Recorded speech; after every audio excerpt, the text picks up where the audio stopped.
আমেরিকার ডোনাল্ড ট্রাম্পকে বলতে যে আগুন থামা থামা, তুই তো বিশ্বের বড় ক্ষমতাশালী শাসক নাকি শুনলাম, থামা, সামান্য আগুন থামাতে পারছিস না। আর আমাদের আব্বা ইব্রাহিম আলাইহিস সালাম আগুনে পড়ছে, আগুনের ভেতরে আল্লাহ ফুলের বাগান করছে। জোরে বলুন। কিছুদিন আগে অ্যামাজন জঙ্গলে আগুন লেগেছিল। অ্যামাজন জানেন তো নাকি? অ্যামাজন জঙ্গল পৃথিবীর সবথেকে বড় জঙ্গল, ব্রাজিলের মধ্যে পড়ছে বেশ অংশটা। এর পিছনে সব অনেক চক্রান্ত আছে, আমি ওদিকে যাচ্ছি না। লাস্টে আগুনকে বন্ধ করার কোন রাস্তা খুঁজে পাচ্ছে না, হাজার চেষ্টা করে আগুনকে বন্ধ করার পাচ্ছে না। লাস্টে ব্রাজিল সরকার, শোনো যুবক, ব্রাজিল সরকার মসজিদের ইমামের কাছে গেছে, যারা মসজিদকে ঘৃণা করে, মসজিদ বন্ধ করতে যারা চায়, মসজিদের ইমামের কাছে গেছে, যে বলছে ভাই পৃথিবীর মানুষ অক্সিজেন পাবে না। অক্সিজেন আমরা পাই কোথা থেকে? বলুন বলুন। তাহলে গাছ লাগাবেন না আপনারা? যে যার বাড়িতে গাছ লাগান, গাছ লাগান।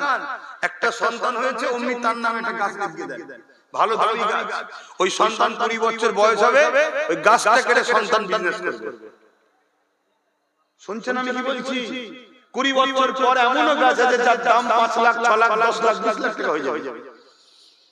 আপনি ভাবতে পারবেন না। সেই রকম দামি গাছ লাগিয়ে দেন সন্তানের নামে। আজকে হয়তো 150, 200, 500 টাকা কি 1000 টাকা খরচ হবে, তাকে দেখভাল করুন।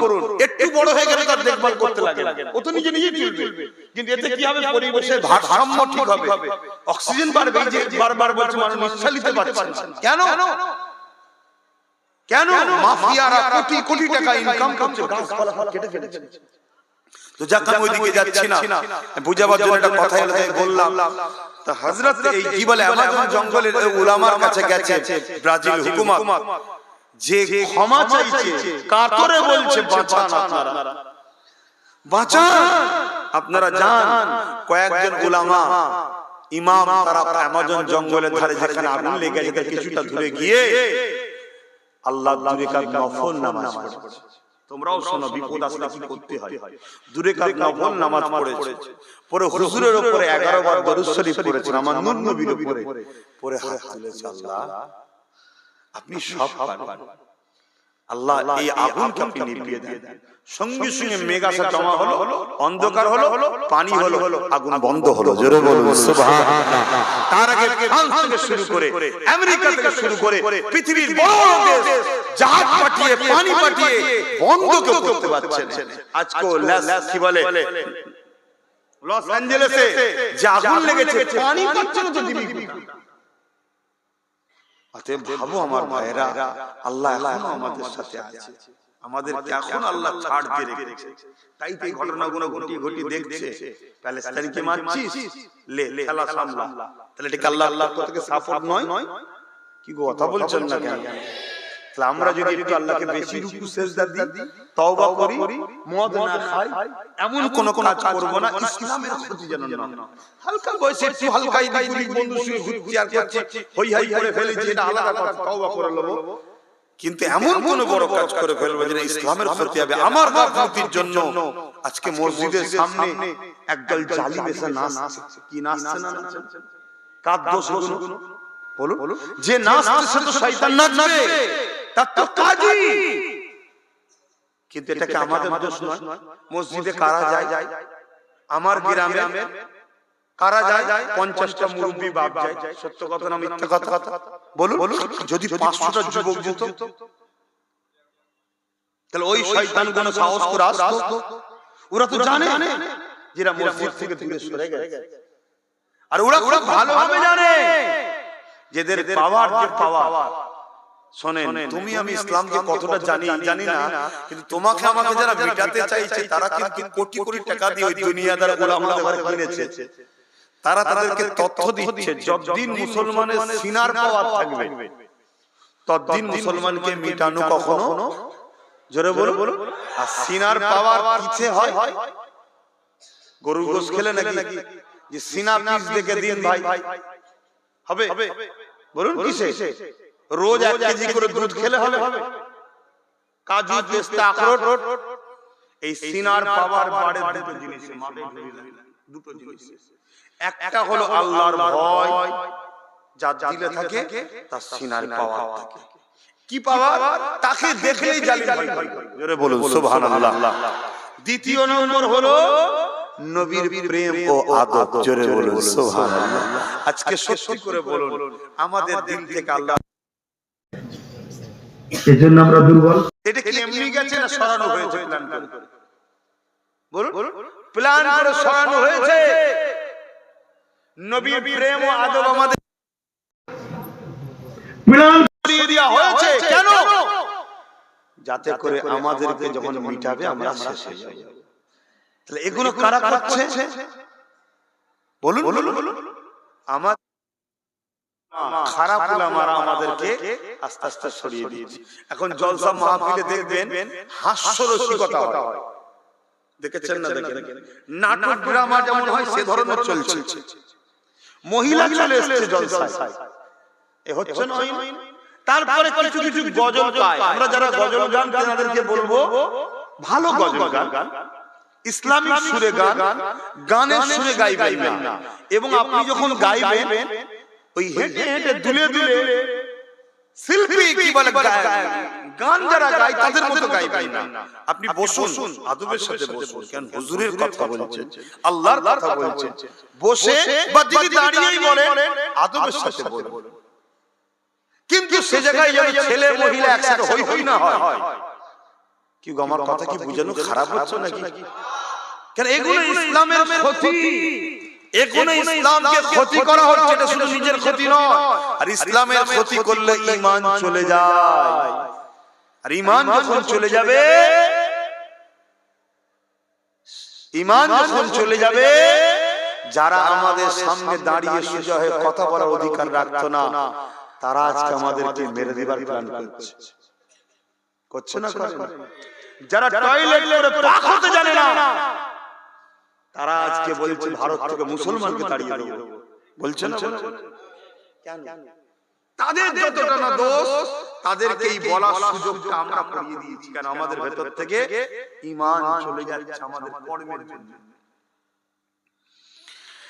দেখো যুবকেরা, বাবারা, বোনেরা,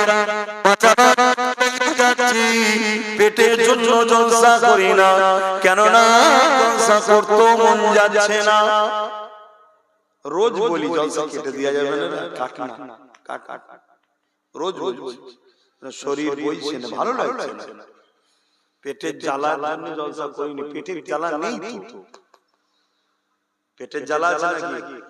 যদি আমাকে ভালোবাসো, আমি এখন থেকে সতর্ক করিয়ে দিচ্ছি, সপ্তাহে একটা করে রোজা রাখো। খুব শিগগিরই পৃথিবীতে খরা দেখা দেবে, খাবার পাওয়া যাবে না। এখন থেকে হ্যাবিট করো, বেঁচে যাবে। আর না হয় ওই খাওয়া অভ্যাস যাদের, তারা পাগলা হয়ে যাবে সে সময়। খারাপ নিও না, খুব শিগগিরই আসছে। আমার কথা মিলিয়ে নিও। সেদিন বেশি দিন নাই, তোমরা যুবকরাই দেখবে। মুরব্বি বাপরা কে কবে দেখবে জানি না, যুবকরা তোমাদের নজরে পড়বে। এরকম কাছাকাছি, এর চেয়ে বেশি খুলে বললে অসুবিধা আছে। টার্গেট হয়ে যাচ্ছে, এমনি আরো টার্গেট হয়ে যাবে। কথা বুঝে আসছে? এখন থেকে সপ্তাহে একটা করে রোজা রাখা অভ্যাস করো। তাহলে কি হবে? রোজা রাখা হ্যাবিট থাকবে।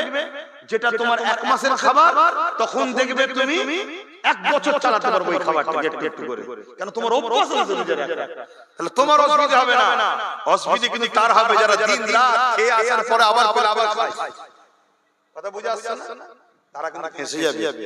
অনেকের ধারণা না খেলে তো মরে যাব। আমি আজকে তোমাকে বুঝিয়ে দিই, মানুষ মরে খেয়ে না খেয়ে নয়। মানুষ মরে খেয়ে না খেয়ে নয়। অনেকে মনে হয় না খেলে তো দুর্বল হয়ে যাব। আরে যে খাবারগুলো খাচ্ছ ওগুলো শরীরকে কখনো উপকার দেয় না, সব ক্ষতি করে। শরীরকে ক্ষমতাশালী করতে গেলে যে খাবারগুলো খেতে লাগে সেটা একদম নরমাল জিনিস। সেগুলো খেজুর আছে, ছোলা আছে, গরুর দুধ আছে, এগুলো একদম নরমাল জিনিস না, কোনো দামি জিনিস নাকি? এগুলো মানুষের শরীরে তাকত দেয়। আর আমরা যেগুলো মনে করি লিয়াসো, সেগুলো কিন্তু ক্ষতিকারক। বিরক্ত হচ্ছেন?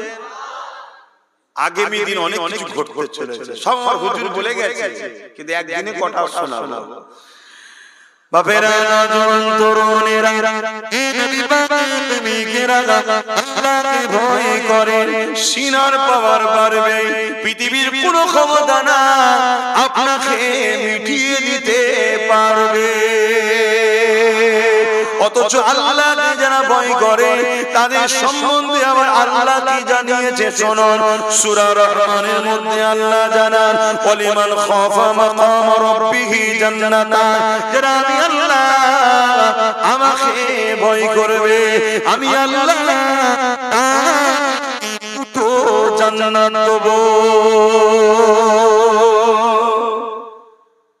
যাদের দিলে আল্লাহর ভয় থাকবে সে পাপ করতে গেলেও ফিরে চলে আসবে। 10 বার ধরুন পাপ করছে, ভয় যখন আসবে অটোমেটিক আস্তে আস্তে পরিবর্তন হবে। আর ভয় না থাকলে যখন যা হবে দেখা যাবে, যখন যা অনেক মুসলমান বলে না এই তুচ্ছ তাচ্ছিল্য করলেই ঈমান চলে যাবে, যখন যা হবে দেখা যাবে ছাড়ো দিকে, তার মানে ইনকার করছে, সঙ্গে সঙ্গে ঈমান চলে যাবে। পাপ আলাদা জিনিস, আবার বলছি ঈমান আলাদা জিনিস। যদি কেউ পৃথিবীর পরিমাণও পাপ করে যায় আল্লাহ তাকে ধরলে জাহান্নামে দেবে, পাপের যে শাস্তি অতদিন আযাব খাটার পর ঈমান থাকার জন্য একদিন কিন্তু জান্নাত দেখবে। জোরে বলুন সুবহানাল্লাহ। আর কেউ যদি পাপের সাথে এটা বলে রাজুর কথা খালি কামাই খেতে খাই না, ওই ইসলামের কথাকে ইনকার করলো, সঙ্গে সঙ্গে বেঈমান হয়ে গেল। ওর কি হবে? ও জাহান্নামে ঢুকবে আর কোনোদিন বেরোবে না। আমি কি গল্প শোনাচ্ছি তোমাদের ঘরে? অতএব বাপ মনে রেখে দিও, আসেন আমার আল্লাহকে ভয় করে, আল্লাহকে ভয় করে, ভয় করে যারা তওবা করে আমার আল্লাহ পাক তাদেরকে কতটা ভালোবাসেন শুনে এই বিষয়ে একটা ছোট্ট কথা বলবো। আমি পাকের দুটো কথা বলবো, আলোচনা বেশি বেশি করতে আল্লাহ বলেছে। কি লাভ হবে, কি লাভ হবে? নবীর আলোচনা শুনলে প্রেম বাড়বে, নবীর উপরে আদব বাড়বে, নবীর উপরে প্রেম আদব যত বাড়বে তত সিনা অর্থাৎ ঈমানের ক্ষমতা বাড়বে। ক্ষমতা বাড়লে কি হবে? ক্ষমতা বাড়লে কি হয়? যা হয়েছিল তাই হবে। কি হয়েছিল বদরের জমিনে একটু বলে দি, এ যুবকেরা ঘাবড়ে যেও না। আমার মুসলমানের মুখে শোনা যায় আমরা কি করব, আমরা কি করব, আমরা কি করব, আমরা কি করব, আমরা কি করব, আমরা কি করব, পৃথিবীর রয়েছে এইরকম আমাদের মুসলমানদের মধ্যে কথা হয় না, হয় না? হ্যাঁ কিনা বলেন? কেন বলো? এগুলো ঈমানের দুর্বলের নমুনা। আমি কি বলছি দেখছেন? পুরো পৃথিবী এক জায়গায় হয়ে গেল, তার সাথে আব্বাস সিদ্দিকী যুদ্ধ করবে। আমি চ্যালেঞ্জ দিচ্ছি, বলছি কিসের জোরে বলছি? আমার না হাতি আছে, না ঘোড়া আছে, না পদ আছে, না কি আছে? কিসের পাওয়ার বলো? হ্যাঁ, সিনাই পাওয়ার আছে, সিনাই পাওয়ার আছে। কথা বুঝে আসছে না? সেদিন এক জায়গায় বলি, চ্যালেঞ্জ করেছি, যারা ইসলামের পিছনে লাগছো, তোমাদের গুরু, তোমাদের মাথায় যিনি বসে আছে তাকে নিয়ে চলো, জঙ্গলে যাওয়া হবে, বাঘের মাথায় হাত বোলানো হবে। শুনছেন না? একজন ভাই ফোন করেছে আমার সাথে যে থাকে, বলছে এত বড় আমাদেরই লোক বলছে এরকম কথা বলা যাবে? ঠিক হবে কি? আমি তোর ঈমান দুর্বল আছে বলতে পারিস না, আমার চাঙ্গা যায় বলছি। কারণ ইতিহাস তো পড়েছি আমরা। এই ইতিহাস পড়েন না? দাদা হুজুরের হাতে মুরিদ হয়েছে সুফি আব্দুল মোমেন সাহেব। তিনি ইসলামের ঘরে জন্ম হয়েছে অমুসলিমের ঘরে। নাম ছিল প্রতাপ চন্দ্র সেন। এসেছে আমার দাদা হুজুরের হাতে হাত দিয়েছে, কলেমা পড়েছে, মুসলমান হয়েছে। দাদা হুজুর বললেন যাও যাও নবী ওলিদের মাজারে জিয়ারত করো। জিয়ারত করতে একদিন এসে হাজির হলো। অনেক বড় কথা। হুজুর বললেন এবার তোমায় সবক জঙ্গলে গিয়ে আল্লাহর ইবাদত করো, জিকির আজকার করো, মুরাকাবা মুসাহিদা করো, আল্লাহ আল্লাহ করো, যাও যাও যাও চলে যাও জঙ্গলে। শুনছেন না? আর এখন নতুন করে কেউ মুসলমান হলে কি বলে? একটু ভাই চালা তুলে দেন না। শুনছেন না? আবার কি বলে? মুসলমান হয়েছে সে পুরাতন পদবিটা পিছনে রেখে দিয়েছে। কি মানে কি বুঝাতে চাইছে? যাতে আমার উপরে সিম্পিটি পাই মুসলমান। আরে একে দে রে, তুই তো মুসলমান, আল্লাহর জন্য রাসূলের জন্য, তুই আমাদের মুখের দিকে তাকিয়ে আছিস কেন? ঠিক না বেটি? কিরা মুসলমান? কথা কি খারাপ? অনেকে বলতে পারে হুজুর এরকম করলে আসবে। হায় হায়, এইটাই তো আমাদের দুর্বল, আমরা প্রত্যক্ষ হতে পারলাম না নবীর উপরে।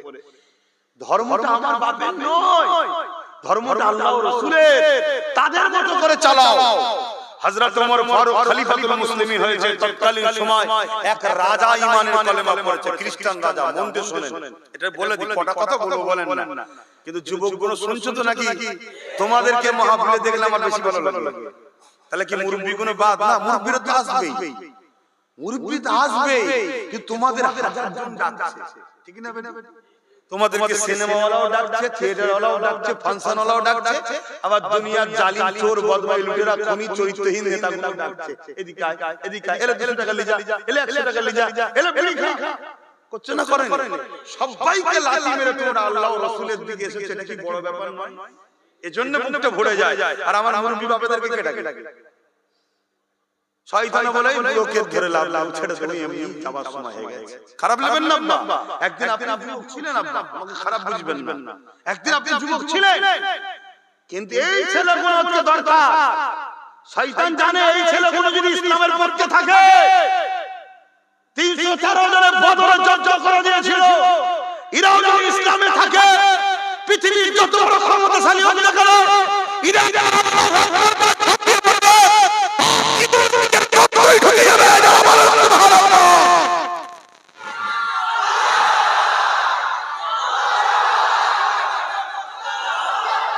কিন্তু মুরব্বি বাপেরা খারাপ নেবেন না আব্বা জান, আপনারাও এক সময় ছিলেন, যুবক ছিলেন, তখন আপনাদের ঘরে ভয় ভয় করতে। সব জিনিসের শুরু আছে, সময়ে কাজ করতে হয়। এই যে বয়স আমাদের, এই বয়সে আমাকে বুঝিয়ে নিতে হবে কি জান্নাত যাবার কাজ। আমি গুছোচ্ছি ঘর বাড়ি টাকা পয়সা, ওটাও গুছো নাই মানা করব না, কিন্তু ওটা গুছোতে গিয়ে জাহান্নামে গুছোনো বন্ধ হয়ে যাচ্ছে কেন? এই জান্নাত গুছোনো বন্ধ হয়ে যাচ্ছে কেন? ওটাও গুছান। দুনিয়ায় 60-70 বছর ঘরে ঘরে যদি গুছাতে পারে, যেখানে চিরস্থায়ী থাকতে হবে তার জন্য কি গুছান? এই সময় একটু গুছান। বুড়ো বয়সে সেজদা দিয়া, জন বয়সে সেজদা দিয়া আসমান জমিনের থেকে বেশি পার্থক্য। খারাপ লাগবে না আমার আব্বা জানেরা। তো ভাইরা আমার, এই যুবক এজন্য এলে মনটা বেশি খুশি হয় যে যা আমার ভাই ভুল করতো ঠিকই, কিন্তু আল্লাহ এদেরকে এখনো ভালোবাসে। তার নমুনা বসতে দিয়েছে, কারণ নবী বলেছে 3টে জায়গায় বসলে আল্লাহ খুশি হয়। একটা হলো মসজিদ, দ্বিতীয় হলো মা বাবার মুখের দিকে যুবকরা বসবে, মা থাকলে মায়ের মুখ, বাপের মুখে দিয়ে বসবে। 3 নম্বর হলো আমার তো সময় হয় না, আমি সময় পাই না। কথা বুঝে আসছে না? সবসময় ছুটছুট, ঘরে যখন ঢুকি তখন একটু গিয়ে দেখি ইয়া কেমন আছে না আছে, আর বেরোবার সময় মা দোয়া করবে, চল। কথা বুঝে আসছে না? আর বাবা তো ছুটছুট, তিনিও তো ঘরে থাকেন না। কথা বুঝে আসছে? এই নিয়ামতকে ধরো। 3 নম্বর হলো ওয়ালা হালাকা যিকির, যেখানে আল্লাহর কথা হয় ওখানে বসলে আল্লাহ খুশি হয়। জোরে বলুন সুবহানাল্লাহ। তাহলে হালকা বয়সে ভুল জায়গায় গেছি, ভালো জায়গাকে ছেড়ে দিলে হবে না, আসতে হবে। একদিন বসতে বসতে বসতে খারাপটা চলে যাবে, ভালোটা আমার বেড়ে যাবে। তাহলে দাঁড়ি পাল্লাই ভারীটা বেশি হয়ে যাবে। জোরে বলুন সুবহানাল্লাহ। তো ভাইরা আমার, কি কথা বলতে গিয়ে চলে এলাম এদিকে?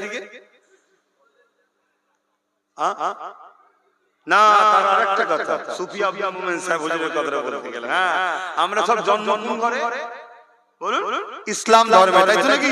আপনাদের আব্বারা সব ইসলাম ধর্মের লোক, সব মুসলমান, দাদু দাদি নানা নানি সব মুসলমান। আর সুফি আব্দুল মোমেন সাহেবের আব্বা আম্মা দাদু দাদি কেউ মুসলমান নয়। আল্লাহ তিনার কপালে হিদায়াতের নূর রেখেছিলেন। দাদা হুজুরের কাছে এলেন, হুজুর আমাকে মুসলমান করে দেন। বাবা বাবাকে বলেছো? যে হুজুর বলেছি।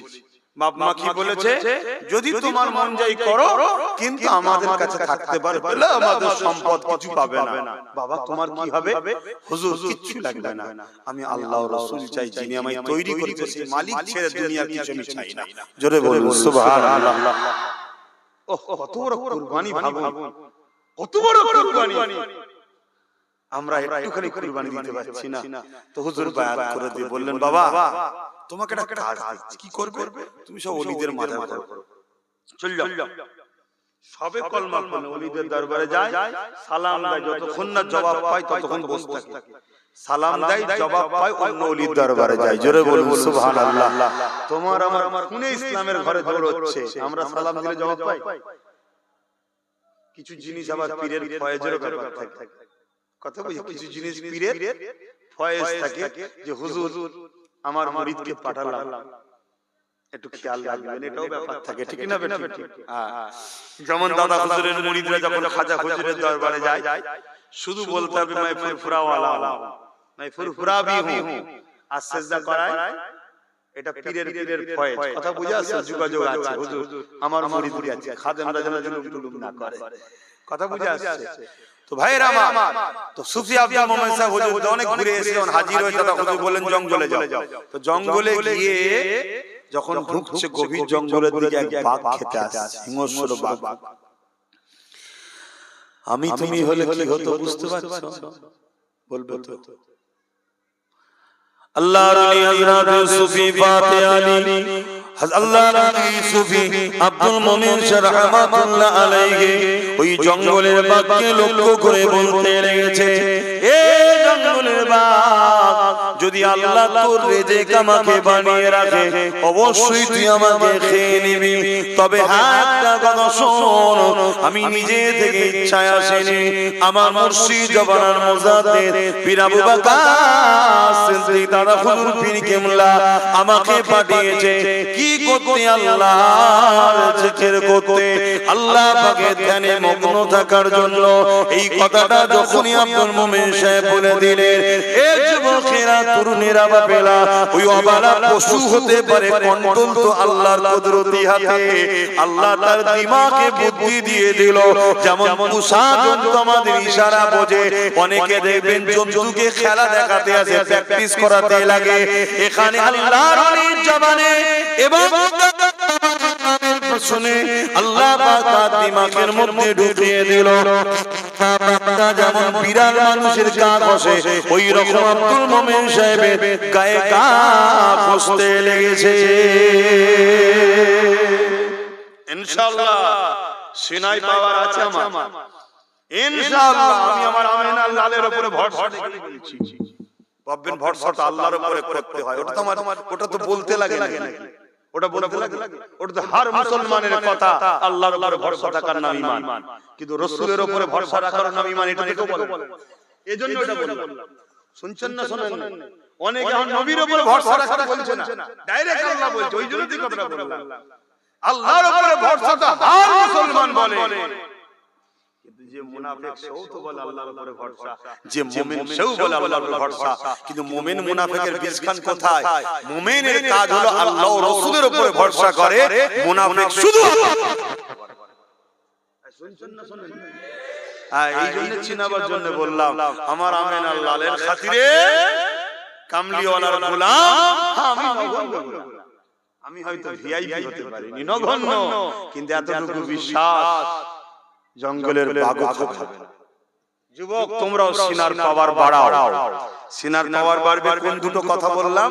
আল্লাহর ভয়, নবীর প্রেম। একটু অন্যদিকে